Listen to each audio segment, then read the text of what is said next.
ಅತಿ ದೊಡ್ಡ ಧಾರ್ಮಿಕ ಉತ್ಸವಕ್ಕೆ ಉತ್ತರ ಪ್ರದೇಶದ ಪ್ರಯಾಗ್ರಾಜ್ ಸಾಕ್ಷಿಯಾಗ್ತಿದೆ. ಪ್ರತಿನಿತ್ಯವೂ ಕೂಡ ಕೋಟಿ ಕೋಟಿ ಸಂಖ್ಯೆಯಲ್ಲಿ ಭಕ್ತಾದಿಗಳು ಬಂದು ಪುಣ್ಯ ಸ್ನಾನ ಮಾಡ್ತಾ ಇದ್ರು. ಪ್ರಮುಖವಾಗಿ ಇವತ್ತು ಮೌನಿ ಅಮಾವಾಸ್ಯೆ ಆಗಿರೋ ಕಾರಣದಿಂದ ಶ್ರೇಷ್ಠ ದಿನ, ಈ ದಿನಕ್ಕೆ ಪುಣ್ಯ ಸ್ನಾನ ಮಾಡಬೇಕು ಅನ್ನುವಂಥ ನಿಟ್ಟಿನಲ್ಲಿ ಅನೇಕ ಜನ ಭಕ್ತಾದಿಗಳು ಪ್ರಯಾಗ್ರಾಜ್ನತ್ತ ಹೆಜ್ಜೆ ಹಾಕಿದ್ರು. ಬಟ್ ದುರಂತ ಸಂಭವಿಸಿದೆ, ಕಾಲ್ ತುಳಿತ ಉಂಟಾಗಿ ಎರಡನೇ ಅಮೃತ ಪುಣ್ಯ ಸ್ನಾನಕ್ಕೆ ಹೋದಂತಹ ಭಕ್ತಾದಿಗಳು ನೂಕುನುಗ್ಲು ಉಂಟಾಗಿದೆ. ಹಾಗಾಗಿ ಕಾಲ್ ತುಳಿತ ಉಂಟಾಗಿದೆ. ಸ್ನಾನಕ್ಕೆ ಮುಗಿಬಿದ್ದಂತಹ ಸಂದರ್ಭದಲ್ಲಿ ಭೀಕರ ಕಾಲ್ ತುಳಿತ, ಅತ್ಯಂತ ದೊಡ್ಡ ಅವಘಡ ಅಂತ ಹೇಳಕ್ಕಾಗಲ್ಲ. ಕಾರಣ ನಿಮಗೆಲ್ಲ ಗೊತ್ತು, ಕೋಟಿ ಕೋಟಿ ಸಂಖ್ಯೆಯಲ್ಲಿ, ಅದು ಕೂಡ ಒಂದೇ ದಿನಕ್ಕೆ ಇವತ್ತು ಅಂದಾಜಿನ ಪ್ರಕಾರ 10 ಕೋಟಿ ಭಕ್ತಾದಿಗಳು ಸೇರಿರುವಂತ ಜಾಗ. ಸಹಜವಾಗಿ ಅಚ್ಚುಕಟ್ಟಾಗಿ ವ್ಯವಸ್ಥೆ ಮಾಡಿದ್ರು ಕೂಡ ಜನ ನಾವೊಂದು ತಾವು ಅಂತ ಓಡಿ ಹೋದಾಗ ಕಾಲ್ ತುಳಿತ ಉಂಟಾಗಿದೆ. ಆಗ ಸಂಭವಿಸಿರುವಂತಹ ಒಂದಷ್ಟು ದುರಂತ. ಬಟ್ ತತ್ಕ್ಷಣಕ್ಕದೆಲ್ಲವನ್ನ ಕೂಡ ಸರಿ ಮಾಡುವ ನಿಟ್ಟಿನಲ್ಲಿ ಅಧಿಕಾರಿಗಳು ಕೂಡ ಅಲರ್ಟ್ ಆಗಿದ್ದಾರೆ. ಸಿಬ್ಬಂದಿ ದೌಡಾಯಿಸಿದ್ರು. ಆಂಬ್ಯುಲೆನ್ಸ್ ಮೂಲಕ ಕೆಲ ಗಾಯಾಳುಗಳನ್ನ ಅಲ್ಲಿಂದ ಆಸ್ಪತ್ರೆಗೆ ಶಿಫ್ಟ್ ಮಾಡುವಂತಹ ಕೆಲಸಗಳು ಕೂಡ ಆಗಿದೆ. ದೃಶ್ಯ ನೋಡ್ತಾ ಇದ್ದೀರಿ. ಈ ದುರಂತ ಸಂಭವಿಸಿದ ತಕ್ಷಣ ಸಿಎಂ ಯೋಗಿ ಆದಿತ್ಯನಾಥ್ ಅವರಿಗೆ ಸ್ವತಃ ಪ್ರಧಾನಿ ನರೇಂದ್ರ ಮೋದಿ ಅವರೇ ಕರೆ ಮಾಡಿ ವಾಸ್ತವ ಪರಿಸ್ಥಿತಿಯ ಬಗ್ಗೆ ಮಾಹಿತಿ ಪಡೆದುಕೊಂಡಿದ್ದಾರೆ. ಜನಸಾಮಾನ್ಯರು ಯೋಚನೆ ಮಾಡೋದು ಇದು ದುರಂತ ಅನ್ನಬೇಡಿ. ಕಾರಣ ಒಂದು ಉತ್ಸವ ಆಗ್ತಾ ಇರುತ್ತೆ, ಅಷ್ಟು ಸಂಖ್ಯೆಯಲ್ಲಿ ಜನ ಸೇರಿದಾಗ ಚಿಕ್ಕ ಪುಟ್ಟ ತಪ್ಪುಗಳಾಗ್ತಾ ಇರುತ್ತೆ, ಅವಘಡಗಳಾಗುತ್ತೆ. ಆದ್ರೆ ನಮ್ಮ ಆಶಯ ಇಷ್ಟೇ, ಪ್ರಾಣಹಾನಿ ಜಾಸ್ತಿ ಆಗಬಾರದು ಅನ್ನೋ ಕಾರಣಕ್ಕೆ ಭಕ್ತಾದಿಗಳಿಗೆ ಖಂಡಿತ ಆತುರ ಇರುತ್ತೆ. ಬೇಗ ಪುಣ್ಯ ಸ್ನಾನ ಮಾಡಬೇಕು, ಪುನೀತರಾಗಬೇಕು, ಈ ದಿನಕ್ಕೆ ಹೋಗಬೇಕು ಅಂತ. ಆದ್ರೆ ಆತುರ ಬೇಡ, ನಿಧಾನವಾಗಿ ಬಂದು ಪುಣ್ಯ ಸ್ನಾನ ಮಾಡಿ ಅಂತ ಅಲ್ಲಿನ ಯೋಗಿ ಸರ್ಕಾರ ಕೂಡ ಹಲವು ವ್ಯವಸ್ಥೆಗಳನ್ನ ಭಕ್ತಾದಿಗಳಿಗೆ ಮಾಡಿಕೊಟ್ರು ಕೂಡ ಇವತ್ತು ಪ್ರಮುಖವಾಗಿ ಅಂದ್ರೆ ಇಷ್ಟು ದಿನಗಳಿಂದಲೂ ಕೂಡ 1 ಕೋಟಿ ಜನ ಪ್ರತಿನಿತ್ಯ ಬರ್ತಾ ಇದ್ರು, ಪುಣ್ಯ ಸ್ನಾನ ಮಾಡ್ತಾ ಇದ್ರು, ಅಷ್ಟು ಮೇಂಟೈನ್ ಆಗ್ತಾ ಇತ್ತು, ಅಷ್ಟು ಜನರನ್ನ ಕೂಡ ಅಲ್ಲಿನ ಸಿಬ್ಬಂದಿ ಅದನ್ನ ಸರಿ ಮಾಡ್ತಾ ಇದ್ರು. ಬಟ್ ಇವತ್ತು ಹೇಗಾಗಿದೆ ಗೊತ್ತಾ, ಮೌನಿ ಅಮಾವಾಸ್ಯೆ ಅನ್ನೋ ಕಾರಣಕ್ಕೆ ಸರಿಸುಮಾರು ಒಂದು ದಿನಕ್ಕೆ 10 ಕೋಟಿ ಭಕ್ತಾದಿಗಳು. ನಾವು ಬೆಳಗ್ಗೆಯಿಂದಲೂ ಕೂಡ ಅಂದ್ರೆ ನಿನ್ನೆಯಿಂದಲೂ ಕೂಡ ನಾವು ಗಮನಿಸ್ತಾ ಇದ್ವಿ ಪ್ರಯಾಗ್ರಾಜ್ನತ್ತ ಎಷ್ಟು ಅಪಾರ ಸಂಖ್ಯೆಯಲ್ಲಿ ಭಕ್ತಾದಿಗಳ ಆಗಮನ ಆಗ್ತಾ ಇತ್ತು ಅಂತ. ಎತ್ತ ಕಣ್ಣು ಹಾಯಿಸಿದ್ರು ಕೂಡ ಕಾಲಿಡಕ್ ಜಾಗ ಇರಲ್ಲ, ಅಷ್ಟು ದೊಡ್ಡ ಜನಸಂಖ್ಯೆ ನೋಡೋದಕ್ಕೆ ಸಿಗ್ತಾ ಇದೆ ಪ್ರಯಾಗ್ರಾಜ್ನಲ್ಲಿ, ಅದು ಈ ಮಹಾಕುಂಭ ಮೇಳದಲ್ಲಿ ಅಂತ. ಪ್ರತ್ಯೇಕವಾಗಿ ಬೇರೆ ಬೇರೆ ಕಡೆ ವ್ಯವಸ್ಥೆಗಳನ್ನ ಮಾಡಿದ್ರು ಕೂಡ ಪುಣ್ಯ ಸ್ನಾನ ಮಾಡೋದಕ್ಕೆ ಈ ರೀತಿ ಆಗಬಾರದು, ನೂಕುನುಗ್ಲ ಆಗಬಾರದು, ಅತಿ ಹೆಚ್ಚಿನ ಭಕ್ತಾದಿಗಳು ಸೇರಿದಾಗ ಸಮಸ್ಯೆ ಆಗಬಾರದು ಅಂತ ಅಂದ್ರೂ ಕೂಡ ಇವತ್ತು ಇಂಥದೊಂದು ದುರಂತ ಸಂಭವಿಸಿದೆ. ಕಾರಣ ನಾಮುಂದು ತಾಮುಂದು ಅಂತ ಜನ ಓಡ್ ಹೋದಾಗ ಕಾಲ್ ತುಳಿತ ಉಂಟಾಗಿದೆ.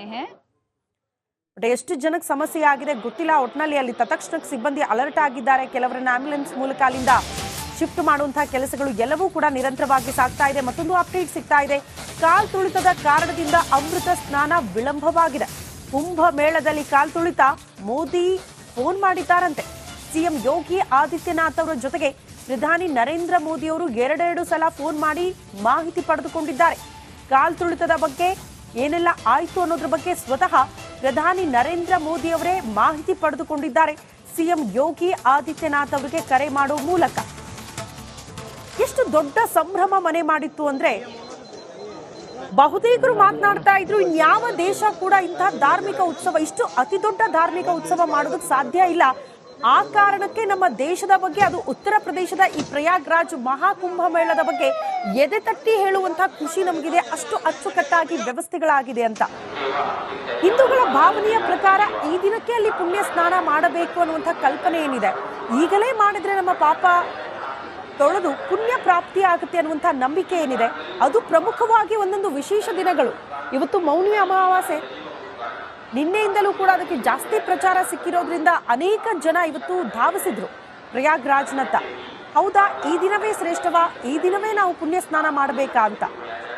ಹಾಗಾಗಿ ಅತಿ ದೊಡ್ಡ ಸಂಖ್ಯೆಯಲ್ಲಿ ಜನ ಸೇರಿರೋದ್ರಿಂದ ಅಲ್ಲಿ ಚಿಕ್ಕ ಅವಘಡ ಸಂಭವಿಸಿದಂಗೆ ಕಾಣಿಸುತ್ತೆ. ಕಾಲ್ ತುಳಿತ ಉಂಟಾಗಿದೆ. ಸಹಜವಾಗಿ ನಾವು ದೃಶ್ಯ ನೋಡಿದ್ರೆ ಗೊತ್ತಾಗುತ್ತೆ ನಿಮಗೆ, ಕಾಲ್ ಇಡಕ್ ಜಾಗ ಇರಲ್ಲ. ಯಾರಾದ್ರೂ ಒಂದು ಸ್ವಲ್ಪ ಹೆಚ್ಚು ಕಡಿಮೆ ಓಡಾಡಿದ್ರು ಕೂಡ ಜನ ಆತಂಕ ವ್ಯಕ್ತಪಡಿಸ್ತಾರೆ. ತಾವು ಕೂಡ ಅಲ್ಲಿಂದ ಓಡ್ ಹೋಗೋದಕ್ಕೆ ಪ್ರಯತ್ನ ಆಗುತ್ತೆ. ಆ ಸಂದರ್ಭಕ್ಕೆ ಆಗಿರುವಂತಹ ಕಾಲ್ ತುಳಿತ. ಕೆಲವರು ಗಾಯಗೊಂಡಿದ್ದಾರೆ, ಅವರನ್ನು ಆಸ್ಪತ್ರೆಗೆ ದಾಖಲಿಸುವ ಪ್ರಯತ್ನಗಳು ಕೂಡ ಆಗಿದೆ. ಸಿಬ್ಬಂದಿ ಅದೆಲ್ಲವನ್ನ ಕೂಡ ಸಾರ್ಟ್ ಔಟ್ ಮಾಡಿದ್ದಾರೆ ಅನ್ನೋದು ಸದ್ಯ ಸಿಗ್ತಾ ಇರುವಂತಹ ಮಾಹಿತಿ. ಇನ್ನಷ್ಟೇ ಮಾಹಿತಿ ಸಿಗಬೇಕು, ಎಕ್ಸಾಕ್ಟ್ಲಿ ಏನಾಯಿತು, ಹೇಗಿದೆ ಅಲ್ಲಿನ ಪರಿಸ್ಥಿತಿ. ಈಗ ಆರಾಮಾಗಿ ಎಲ್ಲ ಜನ ಕೂಡ ಈ ಪುಣ್ಯ ಸ್ನಾನ ಮಾಡೋದಕ್ಕೆ ಅವಕಾಶಗಳಾಗಿದೆಯಾ, ಆ ರೀತಿ ವ್ಯವಸ್ಥೆಯನ್ನು ಮಾಡಿಕೊಡಲಾಗಿದೆಯಾ, ಅದರ ಬಗ್ಗೆ ಇನ್ನಷ್ಟು ಮಾಹಿತಿ ಸಿಗಬೇಕು. ಬಟ್ ಬಹಳ ಅಚ್ಚುಕಟ್ಟಾಗಿ ಹೋಗಿ ಬಂದಂತಹ ಭಕ್ತಾದಿಗಳೇ ಅಲ್ಲಿನ ವ್ಯವಸ್ಥೆ ಬಗ್ಗೆ ಮಾತಾಡ್ತಾ ಇದ್ರು. ಎಲ್ಲೂ ಕೂಡ ಈ ರೀತಿ ವ್ಯವಸ್ಥೆ ನೋಡಿಲ್ಲ, ಅಷ್ಟು ಅಚ್ಚುಕಟ್ಟಾಗಿ ವ್ಯವಸ್ಥೆ ಮಾಡಿದ್ದಾರೆ. ಆರಾಮಾಗಿ ಬೈ ರೋಡ್ ಮೂಲಕ ಹೋಗಿ, ಟ್ರೈನ್ ಮೂಲಕ ಹೋಗಿ, ನೀವು ಫ್ಲೈಟ್ ಮೂಲಕ ಹೋಗ್ತೀನಿ ಅಂದ್ರೂ ಕೂಡ ಆರಾಮಾಗಿ ಎಲ್ಲ ರೀತಿಯ ವ್ಯವಸ್ಥೆಗಳಾಗಿದೆ. ಹಂತ ಹಂತವಾಗಿ ಎಲ್ಲದರ ಬಗ್ಗೆ ಮಾಹಿತಿ ಸಿಗ್ತಾ ಹೋಗುತ್ತೆ ನಿಮಗೆ, ಅಲ್ಲಿ ಪುಣ್ಯ ಸ್ನಾನ ಮಾಡೋದ್ರಿಂದ ಹಿಡಿದು ದರ್ಶನದ ವಿಚಾರಕ್ಕೆ ಸಂಬಂಧಪಟ್ಟಂತೆ ಅಂತ. ಅಷ್ಟು ಅಚ್ಚುಕಟ್ಟಾಗಿ ವ್ಯವಸ್ಥೆ ಆಗಿದ್ರು ಕೂಡ ಇವತ್ತು ಇಂಥದ್ದೊಂದು ಅವಘಡ ಅಲ್ಲಿ ಸಂಭವಿಸಿರೋದಕ್ಕೆ ಕಾರಣ, ಪ್ರತಿನಿತ್ಯ ಕಂಪೇರ್ ಮಾಡೋದಕ್ಕೂ ಈ ದಿನಕ್ಕೂ ನೀವು ಕಂಪೇರ್ ಮಾಡೋದಕ್ಕೂ ಅತಿ ಹೆಚ್ಚಿನ ಸಂಖ್ಯೆ, ಅಂದ್ರೆ ಊಹೆ ಮಾಡೋಕ್ಕಾಗಲ್ಲ. 10 ಕೋಟಿಗೂ ಹೆಚ್ಚು ಜನ ಅಂದ್ರೆ ಪ್ರತಿದಿನ ನೀವು 1 ಕೋಟಿ 2 ಕೋಟಿ ಜನ ಸೇರ್ತಾ ಇದ್ರು. ಇದ್ದಕ್ಕಿದ್ದಂತೆ 10 ಕೋಟಿ ಜನ ಬಂದಾಗ ಪರಿಸ್ಥಿತಿ ನಿಭಾಯಿಸಕ್ಕಾಗುತ್ತಾ?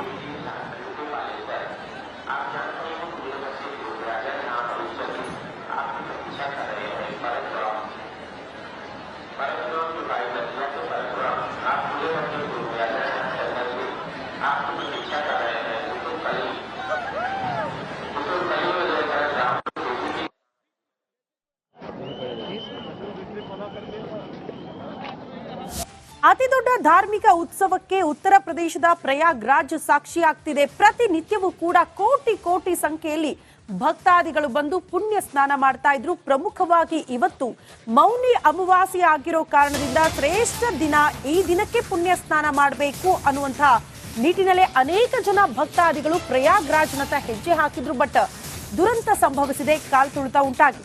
2ನೇ ಅಮೃತ ಪುಣ್ಯ ಸ್ನಾನಕ್ಕೆ ಹೋದಂತಹ ಭಕ್ತಾದಿಗಳು ನೂಕುನುಗ್ಲು ಉಂಟಾಗಿದೆ, ಹಾಗಾಗಿ ಕಾಲ್ತುಳಿತ ಉಂಟಾಗಿದೆ. ಸ್ನಾನಕ್ಕೆ ಮುಗಿಬಿದ್ದಂತಹ ಸಂದರ್ಭದಲ್ಲಿ ಭೀಕರ ಕಾಲ್ತುಳಿತ, ಅತ್ಯಂತ ದೊಡ್ಡ ಅವಘಡ ಅಂತ ಹೇಳಕ್ಕಾಗಲ್ಲ. ಕಾರಣ ನಮಗೆ ನಿಮಗೆಲ್ಲ ಗೊತ್ತು, ಕೋಟಿ ಸಂಖ್ಯೆಯಲ್ಲಿ, ಅದು ಕೂಡ ಒಂದೇ ದಿನಕ್ಕೆ ಇವತ್ತು ಅಂದಾಜಿನ ಪ್ರಕಾರ 10 ಕೋಟಿ ಭಕ್ತಾದಿಗಳು ಸೇರಿರುವಂತ ಜಾಗ. ಸಹಜವಾಗಿ ಅಚ್ಚುಕಟ್ಟಾಗಿ ವ್ಯವಸ್ಥೆ ಮಾಡಿದ್ರು ಕೂಡ ಜನ ನಾಮುಂದು ತಾವು ಅಂತ ಓಡಿ ಹೋದಾಗ ಕಾಲ್ತುಳಿತ ಉಂಟಾಗಿದೆ. ಆಗ ಸಂಭವಿಸಿರುವಂತಹ ಒಂದಷ್ಟು ದುರಂತ. ಬಟ್ ತತ್ಕ್ಷಣಕ್ಕದೆಲ್ಲವನ್ನ ಕೂಡ ಸರಿ ಮಾಡುವ ನಿಟ್ಟಿನಲ್ಲಿ ಅಧಿಕಾರಿಗಳು ಕೂಡ ಅಲರ್ಟ್ ಆಗಿದ್ದಾರೆ. ಸಿಬ್ಬಂದಿ ದೌಡಾಯಿಸಿದ್ರು, ಆಂಬ್ಯುಲೆನ್ಸ್ ಮೂಲಕ ಕೆಲ ಗಾಯಾಳುಗಳನ್ನ ಅಲ್ಲಿಂದ ಆಸ್ಪತ್ರೆಗೆ ಶಿಫ್ಟ್ ಮಾಡುವಂತಹ ಕೆಲಸಗಳು ಕೂಡ ಆಗಿದೆ. ದೃಶ್ಯ ನೋಡ್ತಾ ಇದ್ದೀರಿ. ಈ ದುರಂತ ಸಂಭವಿಸಿದ ತಕ್ಷಣ ಸಿಎಂ ಯೋಗಿ ಆದಿತ್ಯನಾಥ್ ಅವರಿಗೆ ಸ್ವತಃ ಪ್ರಧಾನಿ ನರೇಂದ್ರ ಮೋದಿ ಅವರೇ ಕರೆ ಮಾಡಿ ವಾಸ್ತವ ಪರಿಸ್ಥಿತಿಯ ಬಗ್ಗೆ ಮಾಹಿತಿ ಪಡೆದುಕೊಂಡಿದ್ದಾರೆ.